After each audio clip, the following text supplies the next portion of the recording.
glass of wine with a meal has become as American as apple pie.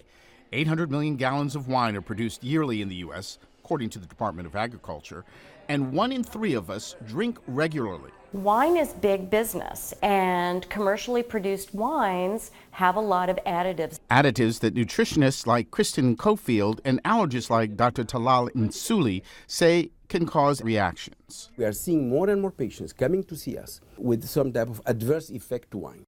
White wine tends to give me a headache. It was rash up on my neck. It was even getting into my face, over the eyes. Andrea Smith owns a coffee shop in Alexandria and is a former wine drinker. These women are part of the nearly 10% of wine drinkers who have wine intolerance. Within a couple minutes of having my first sip of wine, I started to notice my face was just on fire. It felt really, really hot.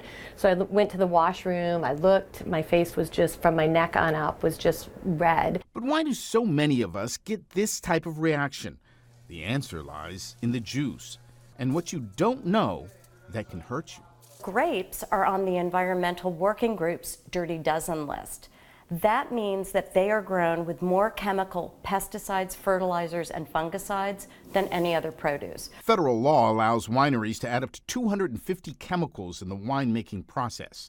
Enzymes, sulfates, yeast can be added to enhance color or taste or to kill bacteria. And according to one University of Washington study, arsenic was found in all but one of the 65 wines it tested. A report just released in the American Chemical Society's Journal of Agricultural and Food Chemistry reveals that materials used by some winemakers in the filtering process could be transferring heavy metals into their wine. The wine over that people get is mostly from the chemical additives and the added sugar. And then there's the milk, fish bladders, cow stomach byproducts used in the clarification process. There are a lot of things that you don't have to tell the consumer that you're putting into the wine, and you don't, there are legal limits for them. Winemaker Adam Derici of City Winery in D.C. says his winery produces what's called natural wine, which is wine made from organically grown grapes with no chemicals added in the vinification process. He says lower-end, inexpensive commercial wines are mass-produced and use grapes from large vineyards. Pesticides are sprayed to kill insects in the field and chemicals added to enhance the taste and consistency. At the end of the day, you don't even know what's going into that bottle of wine. Because there's nothing on the label.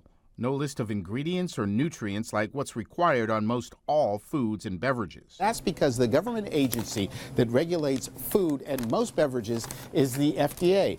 The government agency that regulates wine is the U.S. Treasury Department. Alcohol, Tobacco, and Tax Division.